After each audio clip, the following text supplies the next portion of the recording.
Don't Tom. have a team. Hey, let's come how on. Are you? Hey, good to see very you. nice to see you. And I got a question for you. I just drove up 3.5 hours from Indy. I'm going to talk to you. Bring it and on. I'm going to drive back. You know why? I respect you. You're a very talented man. Well, God bless really you. want to get this interview. Very kind of My you. question to you, who would you do that for?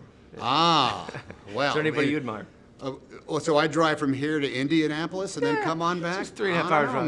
man. There's a lot of legends. Look, I'm a fan of almost anybody. Almost anybody. How's that for wrap up? Yeah, right. I mean, somebody else who does what I do for a living, or does Sure, what your you do for a hero, living? somebody that you look up to. Oh my Lord! Well, I had the pleasure. You rarely get to meet your bona fide idols. I mean, I met a lot of famous people, and all the times like, holy smokes, like Paul McCartney. But when I got to meet Robert Duvall, Robert Duvall was an actor that when I was 13, 14, were looking into movies like Joe Kidd and. Of course, the Godfather pictures. When I actually got to meet him at last, I thought, this is the high country man, Robert. Did he live up to the hype? Oh, did he ever? Even more so. Because I got to tell you, you have so far, so thank you. There we go. Okay, all right. All right, so Larry Crowne, we're here to talk about, and I've screened the film. You're directing now, and so what was it like to direct yourself? You wrote this. That's a lot of responsibility. Well, 6 years in the making, so there's a lot of time in order to gear up. But when I decided to not to give it up to somebody else to direct the movie, when I said, okay, 8 months from now, I will be on the set dressed as Larry Crowne, and I will have to be ready to perform. It's like training for a marathon. You try to get a lot of sleep, you try to imagine the beats as clearly as possible, and you try to be comfortable because you're going to have to cross over this line off camera, on camera, and you're going to have to be able to do both jobs. So it was kind of like mental calisthenics and a training regimen. That the only drawback was, maybe 5:15 in the afternoon. I got a little tired. Sure. Might have to have pause and have a couple of extra double doses of iced tea, but still try to get through it. And so how did you like Tom Hanks, the director, as an actor? Well, Tom Hanks, the actor, showed up on time. Oh. He knew his lines, and he had an idea of the scene. And the director was willing to try anything to let you have a couple of extra takes, and still wanted to get home at a decent hour. So well, he's perfect. I think they worked together quite well. All right, now the story, is about a guy that's got to kind of reinvent himself because of tough times and things in his life. Obviously there's a lot of that going on. Was that one of the reasons that you wanted to write this and do this, just because of so many people hurting out there and having to restart? It started off as what I thought was an examination of that American ability to reinvent yourself. If you have faith in your own self-determination, you could probably handle anything. And then, the real world sort of caught up to the project, right down to, I saw a story about strategic foreclosure on the news the week before we shot the scenes in the bank, and so we wrote that into the story, and it became, I think, a deeper examination of our theme. It's hard not to be cynical in these times. It's hard not to.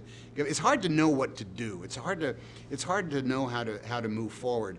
And we always had this idea about a guy who, because he never went to college, decides to go to college because he's able to.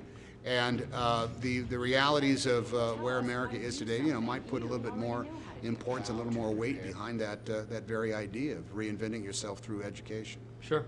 And I also find it interesting that as a writer and director that you cast Julia Roberts and then you write in that you need to make out with her and sort of fall in love with her. Well, we start now.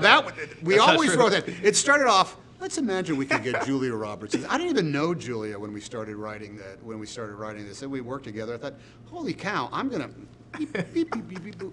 Hey, Julia, what's up, kid? Wow, nice. Hey, listen, this might be an uncomfortable phone call, but I have this idea, blah, blah, blah. Sure. So I was very, very lucky. And we always knew that there was going to be one day we were going to have to shoot that kiss. Right, and because you're involved with the casting and whatnot, did you have to get approval with your wife on which actors it was? Was there any type of run by? No. Megan Fox, Julia Roberts. Megan Fox, me and Megan Fox. I wouldn't do that to that poor young lady. We're good friends. Our families have known each other for a really long time, so we all get it. It's kind of nice and interestingly uncomfortable doing it with somebody who's a good friend as opposed to someone who you just met a few weeks ago. Sure. And there's a lot of scooter riding in here. Now, I've never rode a scooter. Is it as simple as hopping on one? Blast. I mean, is this something from your past that you brought into No, the movie? no. Well, I rode a high school briefly. High school. I I rode a motorcycle to get to high school and almost killed myself so many times that when I gave it up, I said never again. But I went and got my license and passed all the tests, and I got to tell you, it's a nice way to get around, and it's cheaper than you can imagine. That was the one scene where you look at your gas tank on your Tahoe, I believe it was, which I do that all the time. I don't have a Tahoe, but $70, whatever. Then you look over and very inexpensive. $3.50. So It's like crazy. Well, maybe now like $5 to fill up my scooter in it. Okay. Hey, they're wrapping me. I got one question. We let our viewers ask a question real quick. Bring it on. All right. This is from 30 Kim seconds. DeFonce. Kim DeFonce. She won. There was like all these questions. We picked Beautiful. this one. In this movie, you play Larry Crowne, who takes some chances in his middle years. You have taken chances throughout your life, whether acting or producing. Do you find any similarities with Larry Crowne's life experiences and your own? Well, look, I've been an actor since I was 20 years, Sure. since I was 20 years old. And what I know is that as soon as you say, okay, we're going to make this movie, it's up for grabs. You are walking a minefield. It might work out.